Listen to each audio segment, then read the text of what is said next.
Bismillah, Assalamualaikum warahmatullahi wabarakatuh.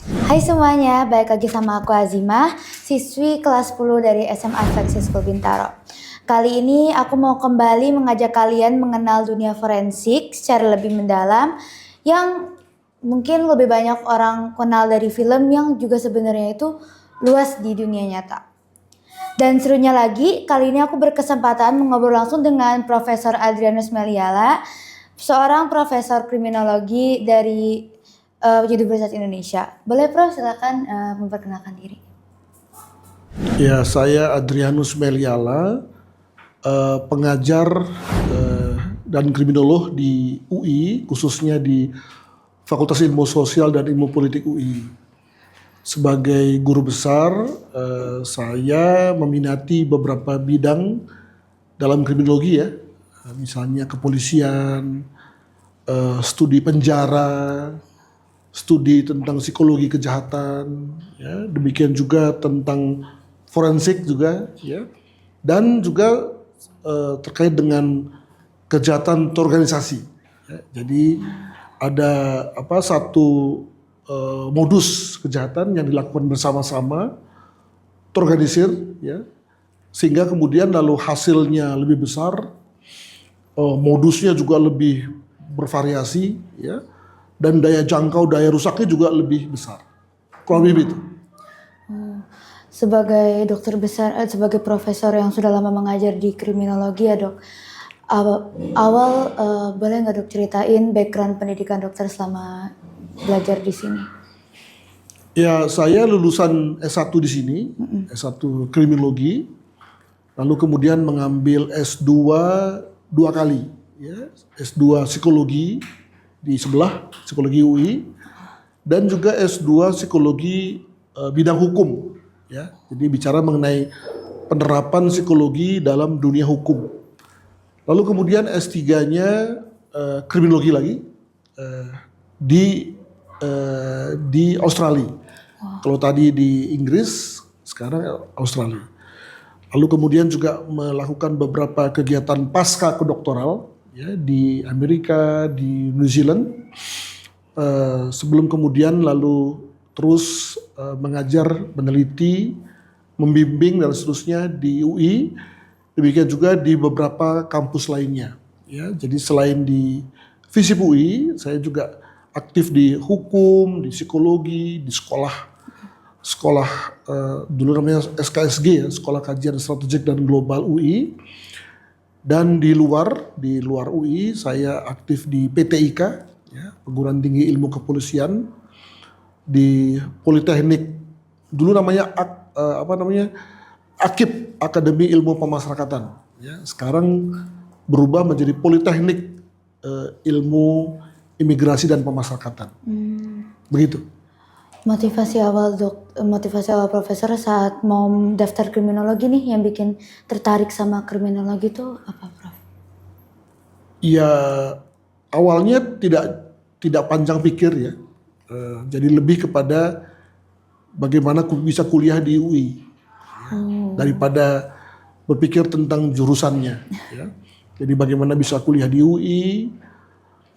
Lalu saya pikir ini jurusan menarik ya, paling tidak kok saya belum tahu apa-apa ya, maka kemudian saya pilih kriminologi dan masuk dari jalur dulu namanya PMDK, sekarang apa namanya ya?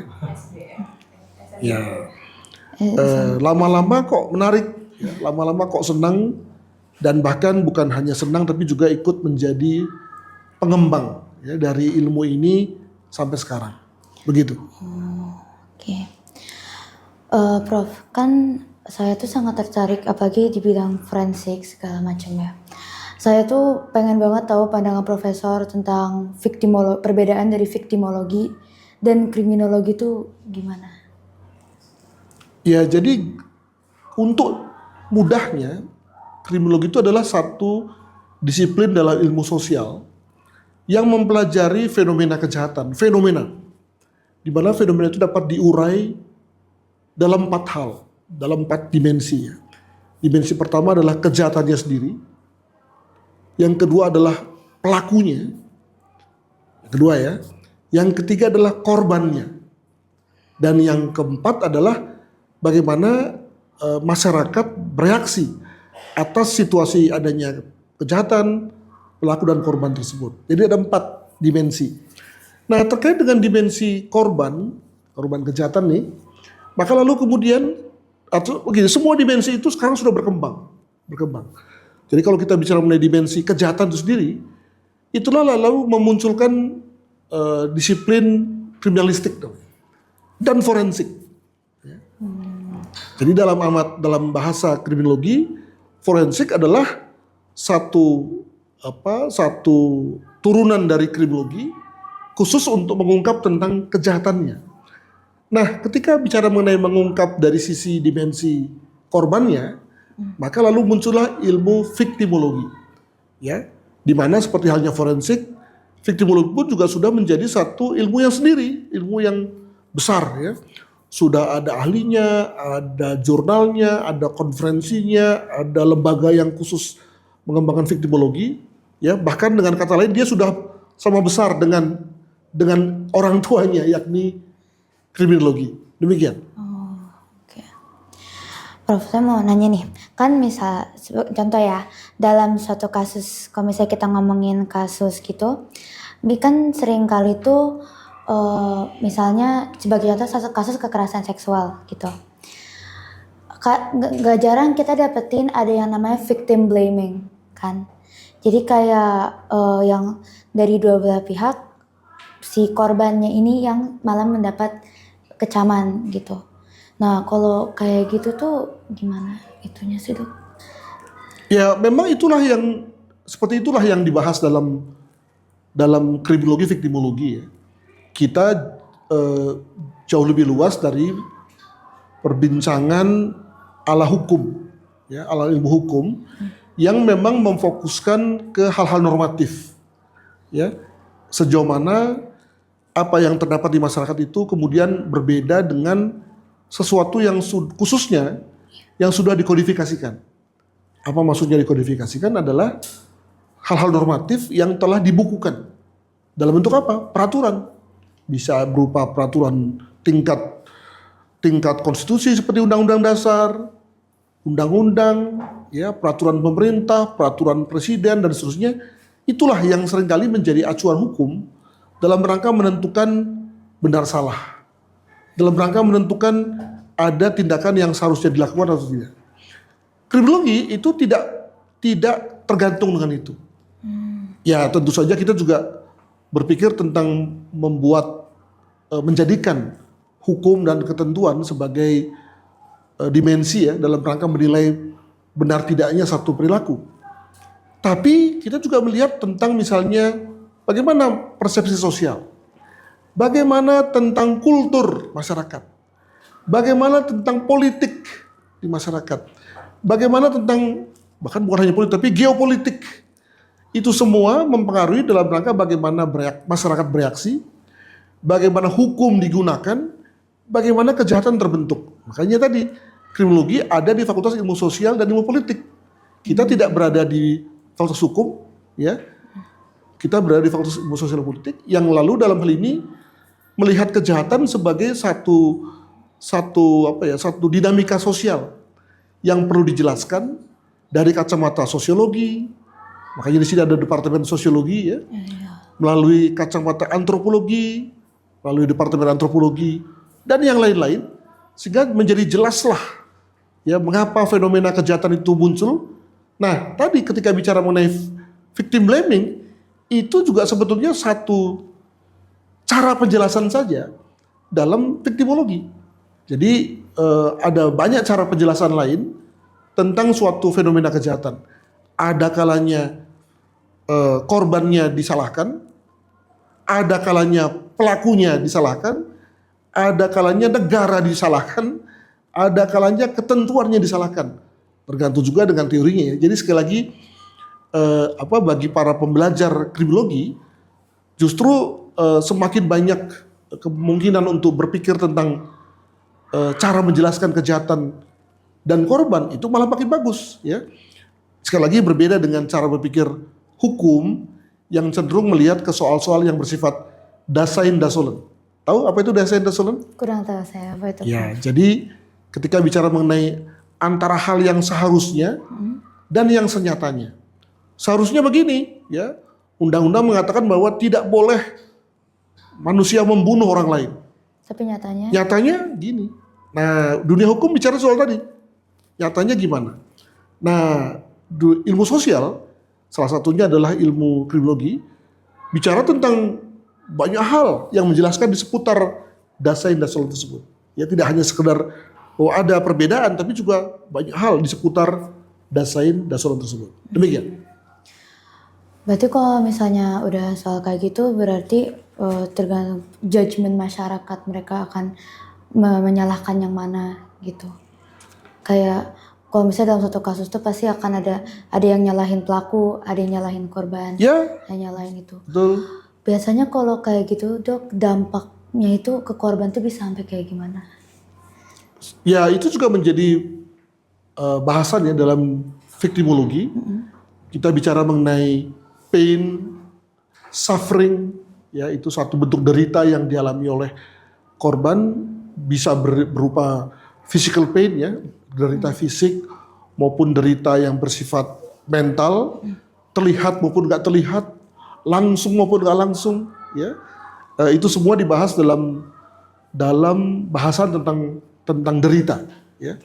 Nah, ada kalanya dunia hukum melihat untuk memperhitungkan tentang hukuman bagi pelaku dengan melihat pada konteks derita pada korban. Artinya ada semacam kesejajaran. Semakin korban dibuat menderita, maka semakin berat pula sanksi yang bakal diterima oleh pelaku. Misalnya begitu ya. Ini mencerminkan bahwa antara dunia kriminologi, victimologi dengan dunia hukum itu sebetulnya tidak harus bertentangan. Ya. Jadi pada sisi yang lain sebetulnya harmoni, ya, sejajar antara apa yang kami lakukan satu amatan dengan yang dilakukan oleh teman-teman hukum juga. Demikian. Kalau misalnya dari sisi pelakunya kan kriminologi, berarti kita mempelajari kan cara berpikir si pelakunya, si kriminalnya kan ya. Tidak harus begitu. Tadi saya katakan bahwa kita punya 4 amatan kan. Pelaku, kejahatan, korban, dan reaksi. Reaksi atau respons dari masyarakat, negara ya tentang kejahatan itu, tentang pelaku dan juga tentang korbannya. Jadi kepada mahasiswa misalnya kami selalu meminta terkait dengan satu fenomena fenomena kekerasan seksual misalnya. Ya lihatlah dari sisi kejahatannya. Di situ kita bisa mengenai modus, lokus, tempus, actus, ya. Artinya kita bicara mengenai bentuknya, tempatnya, siapa orangnya, di mananya, waktunya. Ya. Tapi juga bicara mengenai pelakunya. Tadi bicara mengenai pelaku yang kita sebut sebagai first offender, pelaku kejahatan pertama kali, atau yang sudah berkali-kali, atau yang memiliki gangguan mental, atau yang memiliki masa lalu yang kelam. Nah, itu semua adalah bagian dari upaya kita melihat siapa korbannya. Yang ketiga tadi soal melihat pada siapa pelakunya, maaf. Nah, yang ketiga melihat pada korban, tadi sudah kita bahas ya, tentang victimologi. Nah, yang keempat ini sebetulnya juga luas sekali. Kita bicara mengenai reaksi masyarakat. Dapat dibagi dua secara gampang. Ada reaksi masyarakat yang bersifat formal dan non formal atau informal. Khusus pada reaksi masyarakat yang formal, itulah yang kemudian secara gampang dikatakan sebagai reaksi yang diwakili oleh negara. Ya, di situ bekerja yang kita sebut sebagai peradilan pidana, ada polisi bekerja, lanjut jaksa, lanjut hakim, pengadilan ya. Lalu kemudian geser ke lapas, geser ke bapas. Itu kita sebut sebagai sistem peradilan pidana. Ditambah lagi dengan berbagai macam elemen-elemen yang bersifat penunjang ya. Ada lembaga perlindungan saksi korban, ada KPK, ya, ada PPATK yang bekerja untuk kejahatan-kejahatan khusus.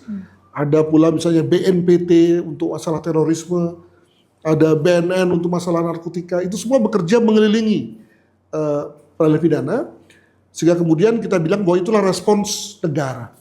Namun demikian, ada lagi respons yang bersifat informal non-formal.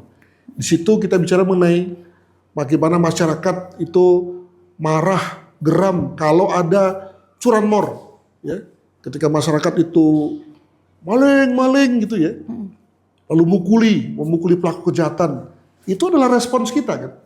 Atau ada masyarakat yang membeli CCTV, memasang kawat berduri, memelihara anjing yang galak, apalagi ya, menyewa satpam. Itu semua adalah upaya masyarakat yang bersifat informal, non formal, guna mengantisipasi, guna mencegah terjadinya fenomena kejahatan pelaku dan korban tadi. Ya, macam-macam ya. Nah, itulah yang kemudian kami pelajari semua sehingga kemudian ketika semua sudah dipelajari maka lahirlah kriminolog. Kembali pada konteks kejahatan tadi, ya, maka dalam rangka untuk mengungkap apa sebenarnya terjadi, memahami apa kejahatan yang terjadi, maka kami kemudian juga lalu melakukan penelaahan tentang kriminalistik, ilmu untuk mengungkap kejahatan. Ya, nah ilmu kriminalistik itu hand in hand atau bergandengan tangan dengan ilmu forensik. Ya, ilmu forensik yang pada dasarnya adalah ilmu tentang bagaimana mengungkap kejahatannya. Jadi kalau pada konteks kriminalistik adalah tekniknya, maka pada konteks forensik adalah ilmu yang melihat pada bagaimana pembuktian, ya, sehingga kemudian kita tahu bahwa ini sungguh-sungguh pembunuhan loh, ya, ini sungguh-sungguh pemerkosaan loh. Jangan sampai misalnya ada satu TKP, ya, kita kira ini TKP pemerkosaan, ternyata pembunuhan atau sebaliknya. Jadi bayangkan akan amat ruwet ya kalau kemudian kita tidak bisa membaca TKP. Nah itulah yang kemudian disebut sebagai ilmu forensik. Nah ilmu forensik sendiri sebetulnya bukan ilmu yang berdiri sendiri. Ilmu forensik adalah ilmu umum, ilmu besar, makro ya, yang kemudian dibentuk oleh berbagai macam disiplin-disiplin khusus. Di situ kemudian ada kedokteran forensik, ada apalagi ya, psikologi forensik, ada lagi toksikologi forensik. Loh apa urusannya antara psikiater, psikologi, toksikologi? Ya, memang ilmu itu tidak ada kaitannya langsung, tetapi ketika ilmu itu dipergunakan untuk membantu dunia hukum dalam rangka mendapatkan keadilan hukum, maka ketika itu dia menjadi ilmu forensik. Kita ambil contoh ilmu toksikologi, ilmu tentang racun. Ilmu tentang racun ini bicara mengenai segala macam hal yang menjadi atau dijadikan racun untuk berbagai keperluan. Nah, ketika kemudian ada seorang ahli racun, ya, dipanggil ke depan pengadilan untuk memberikan kesaksian tentang racun yang menyebabkan matinya seseorang, maka ketika itu dia tengah menjalankan peran sebagai toksikolog forensik. Ilmunya sama, teorinya sama, metodenya sama, tapi tujuannya berbeda. Demikian juga tentang kedokteran forensik. Ya. Maka ketika kedokteran itu umumnya bertugas untuk menyembuhkan orang sehat, maka ketika objeknya itu adalah orang mati dan perintahnya itu datang dari para penyidik untuk dokter melakukan visum misalnya, maka ketika itu kedokteran menjadi kedokteran forensik. Kriminologi juga begitu. Kriminologi tadi saya katakan memiliki dimensi yang luas, dimensi korban, dimensi pelaku, dimensi kejahatan dan dimensi reaksi tadi. Hal mana menjadikan kriminologi itu mampu bekerja sebagai misalnya sebagai contoh anti fraud officer ya, petugas atau petugas pencegah fraud. Fraud itu satu kejahatan juga ya.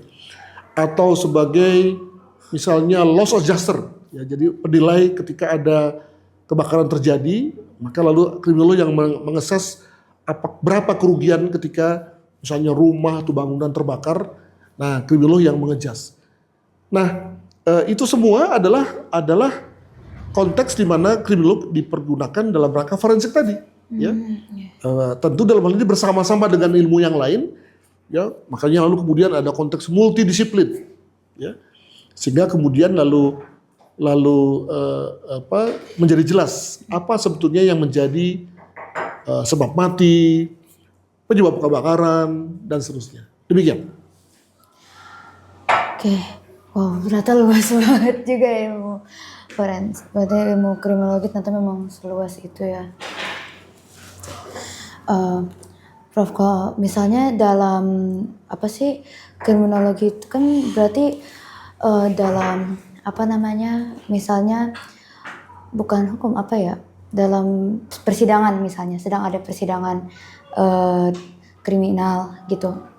Misalnya si pelaku ini punya masalah, punya kayak, apakah kalau misalnya si pelaku ini punya masalah mental atau kayak masalah psikologis, itu ada ngaruh ke kayak hasil dari sidangnya gitu, ngaruh atau tidak? Kayak kan terkadang ada yang kemudian beliau punya masalah mental akhirnya dipindahkan ke mental institution gitu. Ada yang ini bisa dimasukin penjara, ini dimasukin ke mental institution gitu. Di cara biar bisa tahu beliau ini, si pelakunya ini pantas untuk dihukum atau tidak tuh. Ya, jadi proses sebelum kemudian seorang menjadi terdakwa, ya, masuk ke pengadilan itu sebetulnya panjang. Pertama-tama tentu lalu diperiksa dulu di kepolisian kan. Di kepolisian sendiri ada fase lidik sidik namanya. Lalu dari lidik sidik kemudian pindah ke kejaksaan. Kejaksaan lalu kemudian menjadi tahanan pengadilan. Di situ dia disidang.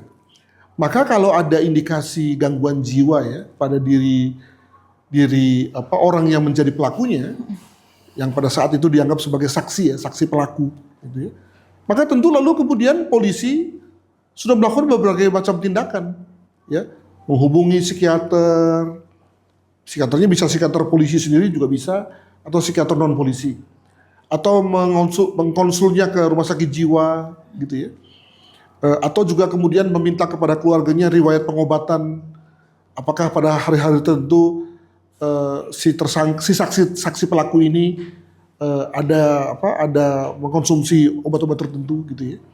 Nah, ketika kemudian lalu setelah diadakan wawancara awal ya, dan memang polisi yakin bahwa saksi pelaku ini adalah memang pelaku dan yang dilakukannya adalah satu tindak pidana, maka lalu kemudian bisa dilakukan penyidikan. Dia naik statusnya menjadi tersangka. Dengan menjadi tersangka, maka lalu kemudian kepolisian misalnya bisa menahan kalau ternyata yang dilakukan oleh si pelaku ini adalah satu tindak pidana yang diancam dengan hukuman lebih dari 5 tahun. Itu kalau memakai pendekatan Indonesia ya. Maka yang bersangkutan kemudian lalu bisa dikenakan tahanan ya di kantor polisi atau yang lain. Nah, bisa saja kemudian lalu karena ada indikasi tadi ya, indikasi gangguan di mana si pelaku ini memang harus mengkonsumsi obat ya, maka dikenakan tahanan rumah atau tahanan di rumah sakit jiwa bisa ya.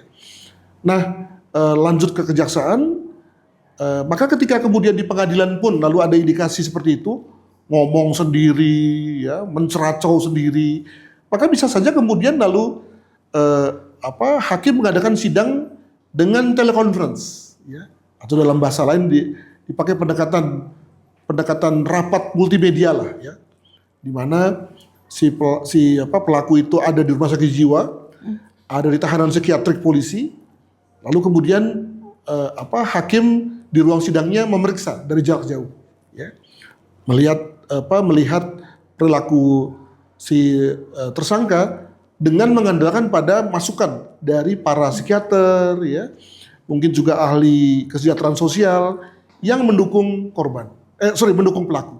Nah, sekali lagi kalau kemudian lalu hakim menganggap bahwa tindakan pelaku ini itu tindakan yang tidak dapat dipertanggungjawabkan karena kesakijiwaannya, maka hakim dapat menjatuhkan hukuman, misalnya hukuman yang kita sebut sebagai diminished responsibility, tanggung jawab yang berkurang. Dia bertanggung jawab tapi berkurang. Ada lagi misalnya hukuman lagi berupa misalnya guilty but mentally ill. Dia bersalah tapi tidak bisa menjalani pidana karena mentalnya sakit. Nah, itu semua adalah jenis-jenis sentencing oleh hakim yang dapat diberlakukan, sehingga kemudian lalu tergantung dari tadi ya, dari vonis. Kalau misalnya hakim mengatakan vonisnya bebas ya, bebas murni gitu, maka tentu lalu kemudian sang pelaku bisa pulang ke rumah masing-masing ya.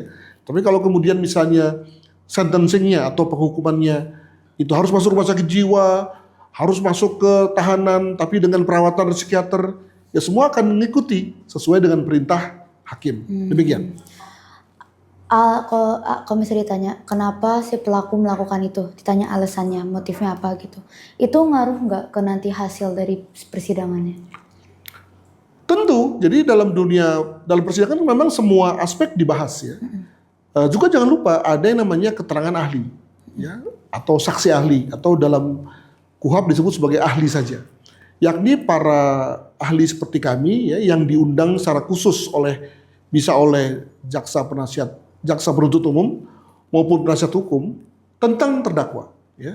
Jadi melalui kacamata keahlian masing-masing, itu kemudian lalu kita memberikan pendapat tentang tadi keberbahayaan sang terdakwa. Maksudnya apakah kalau dia dibebaskan lalu kemudian dia bisa membahayakan orang lain, atau kemampuan terdakwa mengulangi perbuatannya, atau kemampuan terdakwa membuat, kita sebut sebagai self-inflicting ya, membuat luka bagi dirinya sendiri, atau yang kita sebut juga dengan kecenderungan untuk bunuh diri, ya, suicidal tendency gitu ya.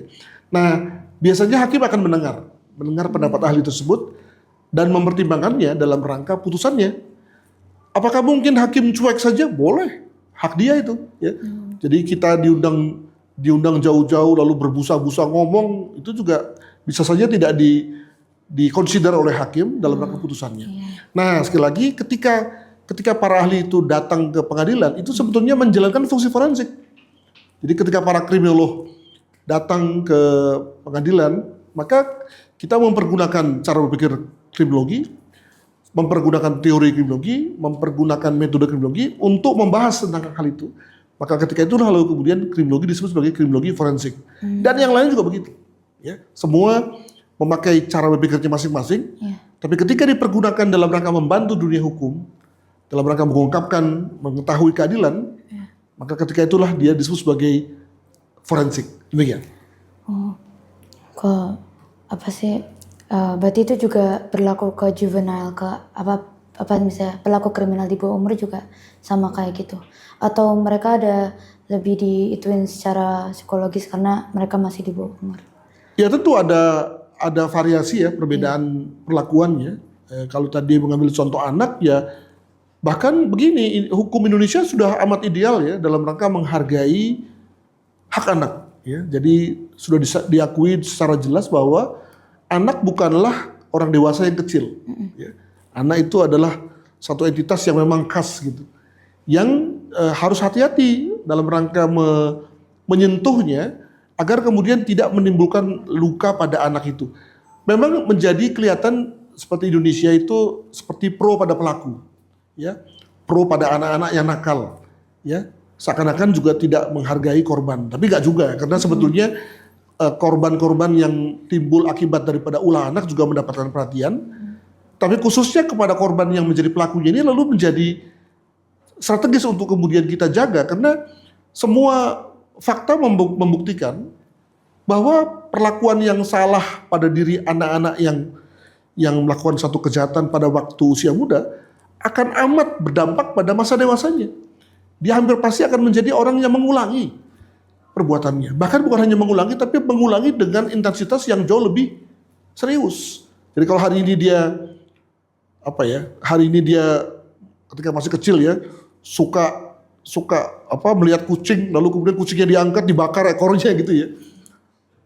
Ya ini kita sebut sebagai anak nakal ya. Itu ketika dia sudah masuk usia SD, maka dia menjadi pembuli yang paling kuat tuh, ya. Pembuli paling kuat terhadap teman-temannya. Ketika dia masuk usia SMP, wah jangankan temannya, gurunya pun dia ganggu tuh ya. Mungkin tempat duduknya dikasih remason mungkin ya. Atau tempat duduknya dia bikin goyang segala lu jatuh. Ada aja dan makin serius gitu ya. Nah, sekali lagi kalau kita menanganinya secara salah, misalnya melalui anak itu dimasukkan dalam ruang tahanan dewasa. Ya. Atau kemudian dia mendapatkan proses persidangan sama halnya dengan orang dewasa pada umumnya, dibuat dalam peradilan terbuka gitu ya, maka itu semua akan berdampak nantinya, ya yakni pada saat dia dewasa dan dia akan mengulangi. Jadi ada hal yang strategis kalau kemudian lalu negara melalui beberapa undang-undangnya dan juga turunannya itu lalu memberikan perlakuan khusus kepada mereka. Sebagai contoh, bagi anak-anak yang menjalani sidang, maka ada namanya sidang anak, ya, di mana di situ ada tempatnya khusus, lalu kemudian gaun atau busana yang dikenakan oleh hakim juga khusus, ya.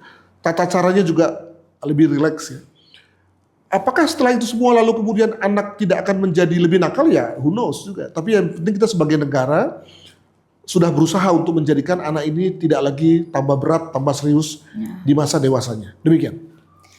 Berarti emang kalau misalnya udah dari kecil memang sudah ada kayak tanda-tanda untuk sering melakukan dari kenakalan-kenakalan kecil tuh emang lama-lama bisa menjadi suatu kejadian, suatu itu yang besar ya dok. Dari kejadian-kejadian kecil kalau dibiarkan tuh memang bisa ngarah ke Ya, sana. jadi sebagaimana layaknya ilmu, ya, itu kita mengenal perspektif, ya. Perspektif, misalnya perspektif belajar sosial namanya, di mana diasumsikan bahwa orang itu berbuat sesuatu, termasuk hal yang menyimpang sekalipun, itu karena dia belajar. Hari ini dia bisa A, besok dia bisa A dan B, setelah A dan B besok dia C dan seterusnya. Gitu ya. Jadi dia makin pinter dengan cara belajar sosial. Ada dimensi lain dari belajar sosial adalah dengan cara yang disebut sebagai modeling. Ya. Orang mencontoh orang lain, ya, kalau orang lain begitu maka saya pun juga begitu. Nah, ada pula orang yang ada juga perspektif yang kita bicara mengenai perspektif struktural, ya. Dengan kata lain, orang akan berbuat seperti itu karena memang dia berada dalam konteks seperti itu, ya.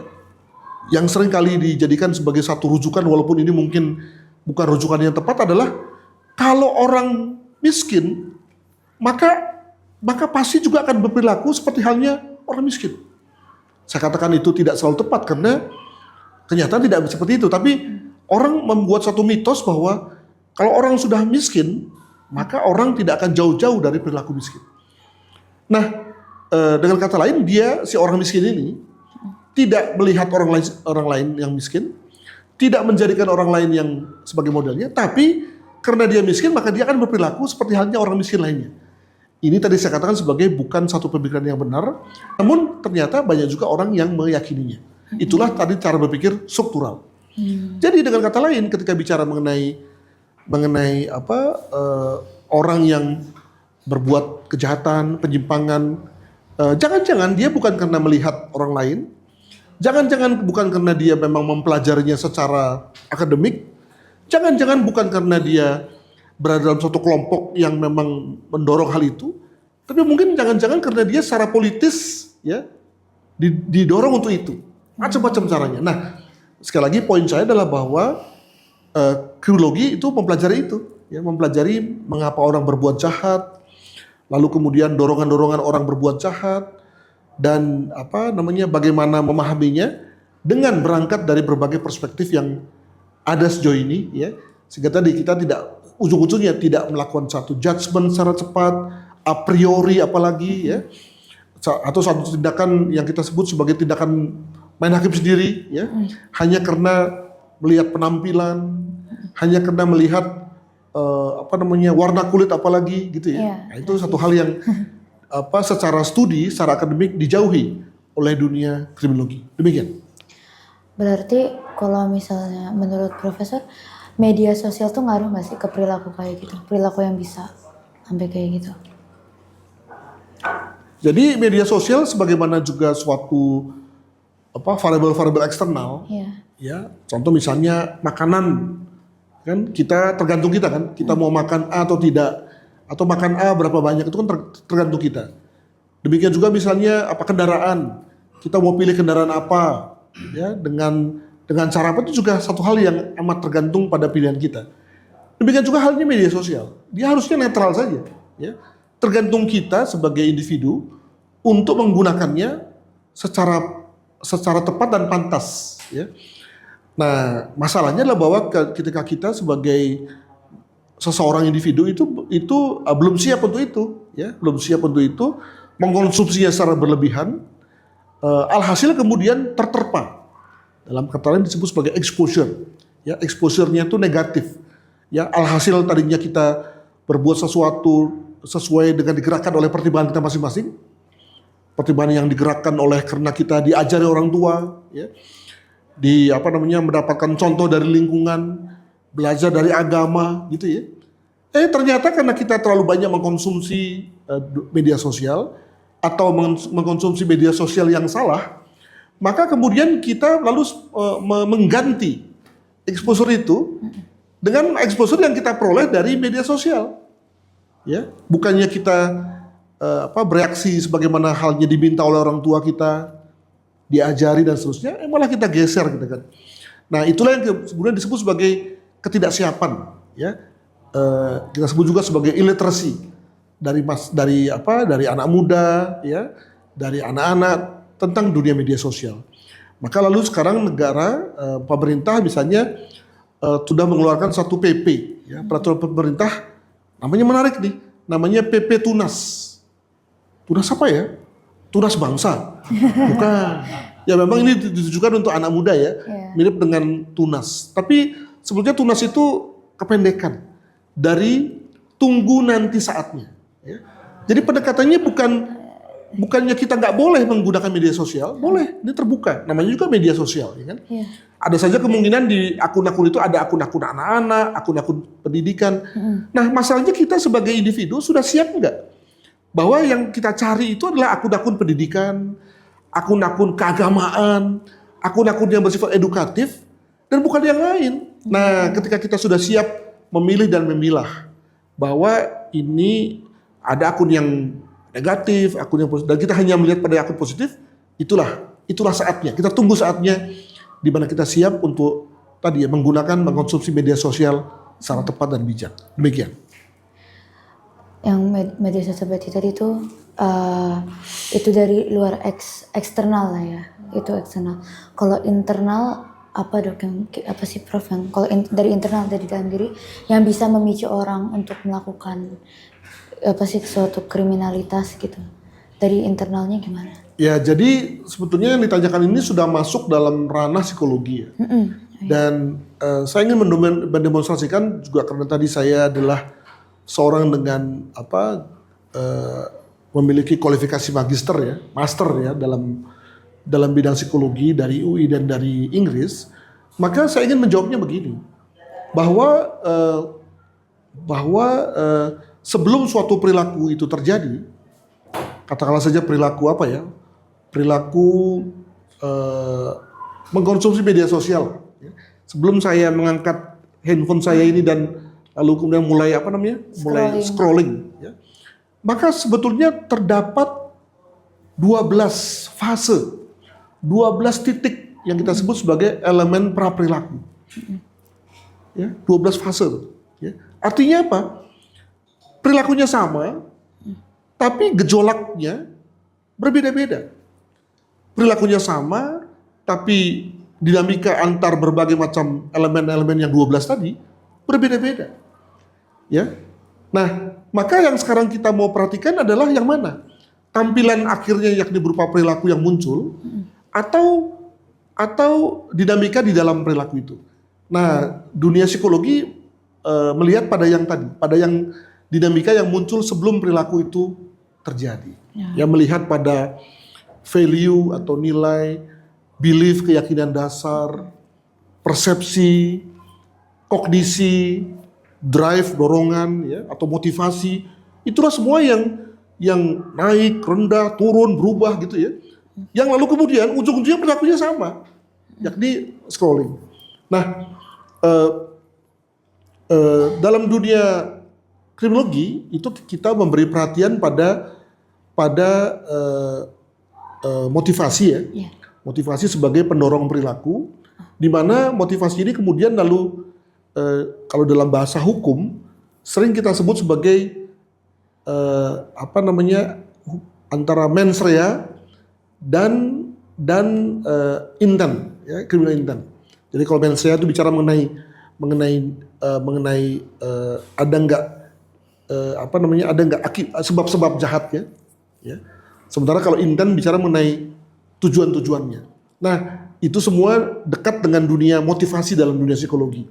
Jadi ini juga memperlihatkan bahwa antar ilmu itu ada kesamaannya. atau ada kaitannya antara ilmu dunia hukum yang bicara soal intensi dan mens rea, kriminologi dan psikologi, ya, sebagai sesama ilmu sosial yang saling memperkaya. Demikian. Dokter tahu istilah jadi sempat ada yang lagi trending, sempat ada istilah kejahatan tuh nurun gitu. Apa? Kejahatan tuh nurun. Jadi kalau misalnya ada apa sih namanya, misalnya orang yang melakukan kejahatan, maka ada yang bilang oh nanti anaknya ikutan, nanti anaknya bakal melakukan yang sama gitu. Itu emang bisa kayak gitu, Dok? Ya memang mau dibilang ada atau suka tidak suka, ternyata hal itu ada. Permasalahannya adalah bahwa bagaimana menjelaskan secara akademik ya, secara saintifik situasi itu. Ada yang memakai pendekatan yang kita sebut sebagai pendekatan DNA forensik, bahwa antara bapak, anak, kakek itu sebetulnya ada DNA-nya, dan DNA yang sama itu kadang-kadang atau bisa saja kemudian disebut sebagai memiliki sifat jahat atau genetik yang ada kaitan dengan kejahatan. Wah, bagaimana mungkin? Ya pendekatannya memang pendekatan post facto ya, artinya pendekatan ketika satu struktur atau pohon silsilah dari satu keluarga dibuka, diperlihatkan, ternyata misalnya ada indikasi anaknya pembunuh, bapaknya pembunuh, kakeknya pembunuh, pamannya pembunuh juga. Maka lalu kemudian secara post facto ya, disimpulkan ke belakang, maka jangan-jangan ada yang namanya genetika pembunuh. Betapapun tidak bisa dibuktikan secara mikrobiologi misalnya apa itu genetika jahat, tapi jangan-jangan ada. Itu yang pertama. Ada pula cara lain yang melihat dari segi bahwa antara anak, ayah, kakek, paman itu kemungkinan berada pada milieu yang sama, berada pada environment yang sama. Ya. Environment yang keras misalnya, environment yang tidak ada guidance dalam rangka perilakunya, ya. Semuanya berorientasi materi, gitu ya. Alhasil kemudian orang tua, kakek, nenek, ayah sampai kepada anak ini kemudian lalu menunjukkan perilaku yang sama. Ada patternnya. Ada patternnya. Nah ini contoh dari tadi mengapa kemudian lalu tadi terjadi kejahatan yang bersifat turun-temurun tadi. Demikian. Wow, saya baru tahu itu, Dok. Saya baru tahu ada istilah itu. Selama ini saya kira karena beda orang gitu kan, beda orang jadi mungkin bapak jahat anaknya enggak gitu. Tapi ternyata memang ada ya turun-temurun kayak gitu. Sifat DNA. Prof tahu istilah apa sih serial killer atau pembunuh berantai kayak gitu. Itu kan saya sering lihat di film-film sih, kalau itu saya belum tahu pasti, tapi biasanya mereka kalau misalnya serial killer berarti mereka membunuh secara beruntun kan gitu. Prof pernah nggak kayak nemu yang apa sih, bukan nemu, kayak mempelajari yang ada pattern dalam mereka tuh mencari victimnya gitu, kayak misalnya dari victim satu ke victim selanjutnya tuh ada kesamaan yang ngebuat mereka tuh jadi kayak oh targetnya tuh di bagian ininya gitu. Ya ada, karena kalau tidak ada itu gimana kemudian kita tahu bahwa ada serial, ya kan? Itulah yang kemudian kita sebut sebagai signature of homicide. Jadi ada penanda dari suatu pembunuhan sehingga kemudian ketika itu muncul pada pembunuhan itu lalu kemudian menjadikan kita paham bahwa pembunuhan ini ada kaitannya dengan pembunuhan yang lain berbasis pada signature-nya. Misalnya apa? Ada TKP di mana kemudian si pelaku meninggalkan surat. Ya, maka ketika ada TKP yang sama, yang lalu kemudian di situ ada surat, kita yakin bahwa ini pelakunya sama nih. Oh, gitu. Ada TKP di mana pelakunya meninggalkan korbannya, mohon maaf, dalam kondisi perut terbuka. Ya, jadi kulit perut itu dibuka, gitu ya. Maka ketika kemudian ada situasi yang sama pada TKP lain, ya kita berasumsi bahwa ini pelakunya sama nih. Muncullah kemudian serial killer. Nah, mengapa kemudian lalu terdapat signature yang berbeda-beda? Ini juga ada unsur ego, alter ego, ya. Jadi si pelaku ingin dikenal, ingin diketahui, berbasis pada hal yang dibuatnya, ya. Jadi dia merasa puas, ya, merasa senang ketika semua orang sibuk, ya, pening melihat perilakunya, membayangkan siapa sih pelakunya ini, dan dengan begitu dia merasa orang penting, ya, merasa jadi orang yang, wah, ini dari from zero to hero, ya. Nah, apa namanya? Ada kalanya pula, ya, kalau lihat dari berbagai kejahatan-kejahatan serial lainnya, di tengah jalan dia mengubah patternnya, dia menambah patternnya. Ya, misal sebagai contoh ada kasus di mana kasus pemerkosaan, ya. Jadi ketika setelah sekian kali dia memperkosa korban lalu kemudian membunuh korbannya, kemudian pada yang ke-6, ke-7, ke-8 dia mulai menambah dengan adanya percakapan. Dia meninggalkan bekas percakapan, ada jejaknya. Jadi dia perkosa, dia ajak korban ngomong, baru dia bunuh. Ya, dia ajak korban, dia perkosa, ajak korban ngomong, dibunuh, gitu ya. Jadi dia menambah signaturenya. Bagaimana kita memahaminya? Nah, jangan-jangan karena memang pelakunya sudah amat menguasai, sudah amat in control dengan korban. Jadi bayangkan kalau dia pertama kali berbuat, mungkin dia masih tegang, ya, masih takut, tegang, takut ketahuan. Tapi dengan dia sudah berkali-kali, dia makin menguasai, makin tenang, makin nyaman. Alhasil kemudian dia menambah signaturenya. Nah, itu lagi hal lain tuh yang perlu kemudian dibaca oleh kami, khususnya ketika kami para kriminolog, para psikolog diikutsertakan, ya, oleh kepolisian dalam rangka kegiatan penyidikan. Saya pakai istilah disertakan karena itu adalah ranah penyidikan, ranah kepolisian. Ada kalanya kepolisian menganggap kami juga mampu, ya, para polisi sendiri mampu. Tapi ketika polisi bilang bahwa kami nggak mampu nih, kita mesti dibantu dengan ahli, maka kemudian bisa polisi mengontak para ahli yang ada di kriminologi, ya, atau yang lain untuk kemudian membantu kepolisian dalam rangka kasus itu. Ada kalanya kemudian bantuan tadi diminta kepada kami sebagai ahli, tidak pada level penyidikan, tapi pada level ketika kasus sudah di pengadilan. Itulah tadi yang saya katakan sebagai ketika kami diminta hadir sebagai ahli. Demikian. Berarti kayak profiler gitu bukan sih, Dok? Yang apa sih menghitungkan jejak? Iya. Jadi profiler sendiri bisa dua sebetulnya. Profiler berbasis pada permintaan. Permintaan dari kami tadi diikutsertakan dalam kegiatan penyidikan tertentu, ya. Atau ada profiling yang bersifat akademik, ya. Jadi tidak dalam rangka kasus tertentu, tidak dalam rangka tugas tertentu, tapi kami lakukan profiling, ya, secara umum, ya. Guna mengetahui misalnya profiling para pelaku korupsi di Indonesia dalam era 2 dekade terakhir. Nah, jadi berbagai kasus kami kumpulkan, kita buat peta, kita buat semacam tipologi, ya. Sehingga lalu dari situ kita bisa ambil kesimpulan tentang siapa sebetulnya para koruptor Indonesia. Usianya gimana, gendernya apa, pendidikannya apa, motifnya bagaimana, berapa kerugian negara yang ditimbulkan. Nah, itulah profiling yang bersifat umum. Demikian. Kalau misalnya kayak misalnya ada korban nih, Dok, ada korban misalnya beliau ini seperti tadi kan Profesor bilang perlindungan untuk korban gitu.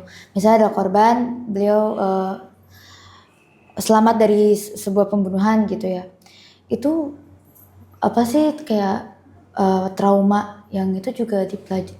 Traumanya itu gimana itu traumanya gitu. Itu di saat apa sih namanya? Di saat di tempat perlindungan korban itu, apakah di situ korban itu untuk traumanya juga atau? Ya. Jadi tentu pertama-tama adalah yang penting dilakukan assessment, ya. Seberapa jauh korban ini mengalami mental problems, ya. Apakah hanya sebatas pada adanya stres saja, ya, stres, atau naik ke arah yang kita sebut sebagai depresi, atau ada depresi yang bersifat melekat. Itulah trauma sebenarnya. Jadi trauma itu sendiri adalah sesuatu yang bersifat melekat dan tidak akan hilang dalam waktu beberapa lama. Ya. Nah, begitu kemudian ketahuan ini kena stres berat saja, maka lalu kemudian dirujuk ke dokter rawat jalan, ya, atau mungkin psikiater rawat jalan saja. Tapi kalau misalnya dia kena depresi, maka mungkin harus kasih obat tuh, ya. Ada dirujuk ke psikiater dan harus makan obat ya, sehingga dia bisa tenang, gitu ya. Tapi kalau dia sudah kena trauma, itu pun juga susah untuk membayangkannya karena kadang-kadang banyak trauma yang tidak terlihat ya, tidak nampak ya. Alhasil kemudian kita perlu ada observasi yang lebih mendalam, ya.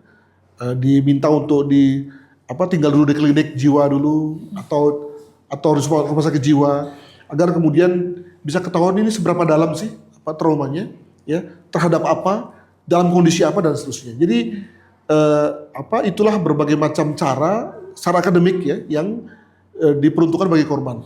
Saya tekankan secara akademik karena secara praktek ya, secara pragmatis seringkali itu tidak bisa terjadi di lapangan. Kenapa? Indonesia bukan Jakarta, ya. Jakarta juga bukan Bintaro ya, yang banyak perumahan-perumahan perumahan mewahnya, ya, perumahan-perumahan yang baik ya. Jadi dengan kata lain, kemungkinan di berbagai kota tidak ada psikiater. Kalaupun ada psikiater, bukan psikiater forensik, psikiater yang biasa menangani kasus-kasus yang ada kaitan dengan masalah hukum, gitu ya. Nah, maka ketika terjadi di kota mana yang jauh dari rumah sakit jiwa, lalu gimana? Apakah dia nggak mendapatkan bantuan hukum, nggak mendapatkan pelayanan keadilan? Nah, di sini memang repotnya kan, gitu ya. Mungkin dalam hal ini cukup dokter umum saja atau psikolog biasa, gitu ya, yang lalu kemudian bahu membahu untuk membantu yang bersangkutan. Jadi Indonesia ini memang berat ya, karena punya masalah berat, jumlah penduduknya juga banyak, geografinya juga diverse. Sementara kita sebagai bangsa juga sudah mencanangkan bahwa kita ini bekerja dengan supremasi hukum sebagai negara hukum, yang implisit berarti semua permasalahan hukum harus di-cover oleh negara. Nah, masalahnya adalah bahwa ketika kita butuh psikiater forensik, ternyata nggak ada. Ya, nah makanya lalu kemudian negara mengupayakan agar makin banyak psikiater ya untuk kemudian bisa ditempatkan di berbagai rumah sakit di Indonesia. Demikian. Berarti dokter udah berpengalaman, udah ngajar sini udah berapa lama tadi dok? Udah sekitar 20-an tahun ya dok? Ya saya kalau dihitung dari masa menjadi pegawai negeri ya, itu sudah 30 tahun. Ya, jadi dan sudah 20 tahun menjadi guru besar. Berarti udah sekolah di luar negeri juga ya, Prof? Dari selama itu tuh apa sih satu hal yang paling mengejutkan yang pernah Prof pelajari tentang kriminologi dan psikologi? Apa yang paling kayak, ternyata kayak gini gitu, yang paling bikin kayak mind blowing? Dunia akademik umumnya jauh ya dari mind blowing tadi. Iya. Ya. Kenapa? Karena yang kita baca atau yang kita pelajari kan adalah hasil penelitian yang sudah dingin. Dingin itu maksudnya apa? Kita tidak lagi lihat orangnya, kita hanya membaca kasusnya, membaca statistiknya. Gitu. Jadi tidak ada lagi faktor emosi. Yang membuat mind blowing tadi adalah kalau kita bertemu dengan kasus di lapangan. Nah, sebagai pembelajar kriminologi kami kan saya kan tidak menjadi polisi kan. Iya. Saya lebih menjadi guru polisi misalnya yang juga mengajarkan mereka, karena mereka umumnya level perwira, itu berada pada level strategi program, bukan kasus ya. Jadi kalau misalnya saya mengajar di sekolah Bintara, di SPN di Lido ya, di sini, maka yang diajarkan di sana adalah kasus. Ya, bagaimana memelihara agar TKP bunuh misalnya itu tidak dimasuki orang. Ya. Jadi misalnya tidak semua orang yang lu megang-megang gitu ya, megang-megang sehingga kemudian lalu TKP-nya menjadi rusak. Atau misalnya ketika ada senjata tajam semua dipegang, diangkat-angkat sehingga lalu kemudian merusak ya sidik jari yang ada di situ. Nah itu kita bicara mengenai penanganan pada tingkat kasus. Nah sementara saya ya mungkin juga karena sudah senior, maka lebih banyak di level strategis ya, kebijakan gitu ya, di mana Prinsipnya begini, dengan kebijakan yang baik, kita bisa mencegah 1.000 kasus. Saya tidak mengatakan bahwa orang yang berada di level kasus itu tidak baik ya. Tentu baik juga bagi kita untuk membongkar kasus, tapi jangan lupa bahwa ada juga pentingnya untuk mempelajari kebijakan. Karena dengan kebijakan yang baik, maka 1.000 kasus dapat tercegah. Demikian. Menurut Prof, apa sih salah satu kesalahpahaman terbesar nih yang masyarakat nggak tahu tentang kriminologi, tentang kejahatan psikologi gitu? Ya, masyarakat berpikir bahwa kriminologi itu melatih mahasiswanya sebagai detektif. Ya. Untuk diketahui bahwa Indonesia sendiri sebetulnya belum memiliki satu ketentuan khusus tentang detektif. Ya.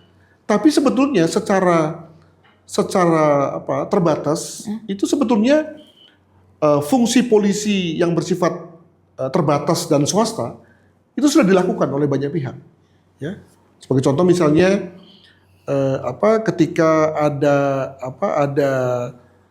perusahaan yang mengalami kerugian, mengalami pencurian gitu ya, maka kemudian lalu ada perusahaan-perusahaan yang kemudian bisa dikontak untuk mengetahui, untuk dicari tahu ya, kenapa kok pencurian bisa terjadi. Ya, dia lalu bisa lihat ke CCTV, bisa wawancara. Dengan kata lain, sebetulnya kan melakukan pekerjaan ala polisi juga kan, gitu ya.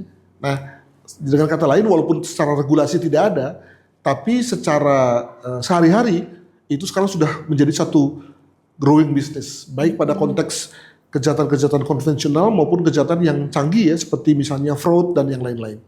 Nah di situ lalu kemudian para lulusan kami banyak bekerja. Nah mungkin juga itu juga dibaca oleh masyarakat ya, yang pada awalnya berpikir bahwa kriminologi itu menjadi detektif, tapi lalu lama-lama melihat bahwa sebetulnya kriminologi bisa berkiprah betapapun tidak ada undang-undang atau ketentuan khusus tentang detektif. Antara lain karena tadi sebetulnya banyak kemungkinan kriminolog berkiprah dalam dunia pencegahan maupun pengungkapan kejahatan tanpa harus melalui menjadi polisi atau menjadi detektif swasta. Demikian. Wow. Profesor pernah menangani suatu kasus, Kak? Ada apa sih kasus yang paling keinget terus gitu? Yang ya jadi exposure ya, keterlibatan kami dengan kasus itu dalam dua hal. Pertama dalam konteks diminta sebagai ahli, baik itu ahli di level pra-adjudikasi, yakni pada level lidik sidik ya, saat ditangani di kepolisian, maupun saat adjudikasi, yakni saat di pengadilan. Itu yang pertama. Yang kedua adalah kasus dalam arti sebagai satu kegiatan akademik. Ya, sebagai kegiatan penelitian, penelitian. Bisa penelitian dengan memakai metode observasi, dengan metode wawancara, dengan metode yang lain-lainnya. Jadi itu exposure kami sebagai kriminolog yang bekerja di kampus ya. Tentu ketika misalnya ada lulusan kami yang bekerja tadi ya di perusahaan asuransi, maka ada kemungkinan dia lalu bekerja dan mengungkap kasus. Misalnya ketika ada klaim yang diajukan oleh nasabahnya, dia sebagai, dan itu banyak ya, dia memeriksa klaimnya, lalu kemudian turun lapangan, maka lalu dia menyimpulkan bahwa ini klaim palsu. Ya. Dengan kata lain, dengan begitu lalu pihak asuransinya jangan bayar.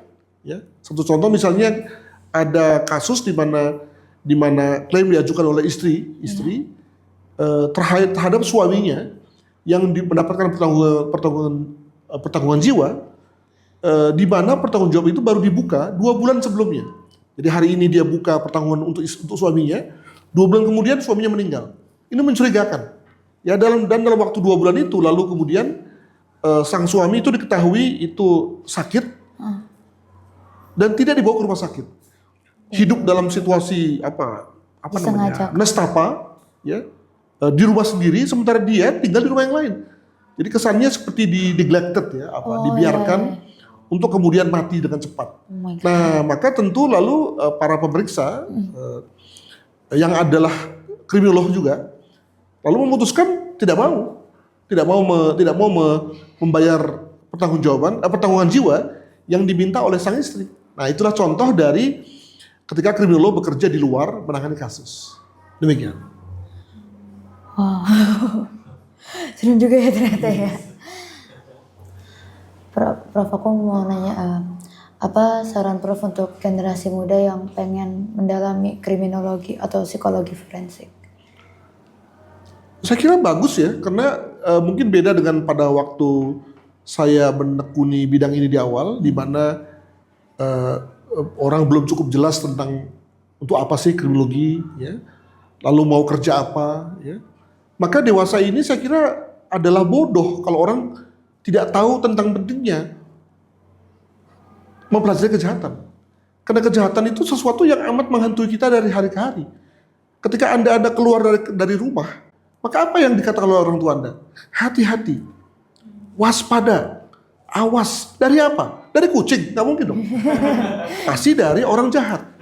Maka bayangkan terhadap sesuatu yang sepenting itu, masa nggak perlu dipelajari? Tentu dipelajarinya secara secara akademik ya, gitu ya. Nah, demikian juga ketika pelajaran itu lalu kemudian juga berbuah pada upaya-upaya praktis, ya, sampai pada mengungkap kasus, mengungkap tentang motif, lalu kemudian mendukung korban. Itu adalah hal-hal yang bersifat advance, ya. Nah, itulah yang kemudian dipelajari di sini. Nah, demikian juga dari segi lapangan pekerjaan. Tadi saya katakan bahwa dulu mungkin orang masih gerambyang ya tentang lapangan pekerjaan terkait dengan kriminologi. Sekarang tidak, ya. Jadi ada berbagai macam posisi ditawarkan di negara. Maksudnya negara adalah bahwa sebagai contoh misalnya Badan Pengawasan Obat dan Makanan itu tiap tahun menerima puluhan alumni kami. BNPT, Badan Nasional Pemberantasan Terorisme juga begitu. Badan Narkotika Nasional juga begitu, ya. Artinya apa? Semua orang menyadari bahwa kriminologi itu penting, ya. Demikian juga di swasta, ya. Tadi saya katakan bahwa di perbankan, dunia asuransi, dunia bursa, ya, itu semua membutuhkan kriminologi dalam rangka pengamanan, ya, terkait atau pencegahan terkait dengan kemungkinan adanya kejahatan di sekitar mereka. Jadi itu juga lalu bisa menjelaskan mengenai mengapa kriminologi sekarang ini di UI adalah satu dari 10 program studi terketat. Wow. Ya. Jadi di UI ini ada sekitar 150 program studi ya, untuk S1 ya. Maka 10 terketat itu kriminologi. Ya. Satu contoh misalnya pada tahun 2025 itu kita hanya membuka 30 atau 40 bangku, sementara yang mendaftar 1.300. Oh my God. Bisa dibayangkan tingkat keketatannya. Jadi bayangkan kalau teman-teman dari mana nih? Dari sekolah apa? Fleksi. Sekolah Fleksi juga ingin menjadi mahasiswa kriminologi ya mesti bertarung ketat ya untuk kemudian bisa terpilih menjadi satu dari 30 mahasiswa kriminologi UI. Demikian. Oh my God. Dan itu banyak banget yang aku baru tahu tentang psikologi forensik. Aku banyak banget belajar sih, Dok. Aduh, terima kasih banyak ya Profesor untuk waktu dan kesempatannya untuk interview ini. Aku pribadi juga jadi banyak banget yang aku baru tahu nih, ternyata kayak gini. Selama ini kan cuma dapat dari film, dari buku gitu.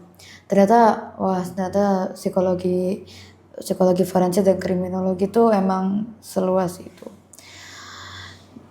Semoga teman-teman yang menonton juga bisa mendapatkan insight yang baru ya dari kriminologi. Siapa tahu bisa. Aku jadi pengen masuk kriminologi deh. Sekian dari saya, sampai jumpa di kesempatan berikutnya. Wassalamualaikum warahmatullahi wabarakatuh. Bye bye. Bye bye.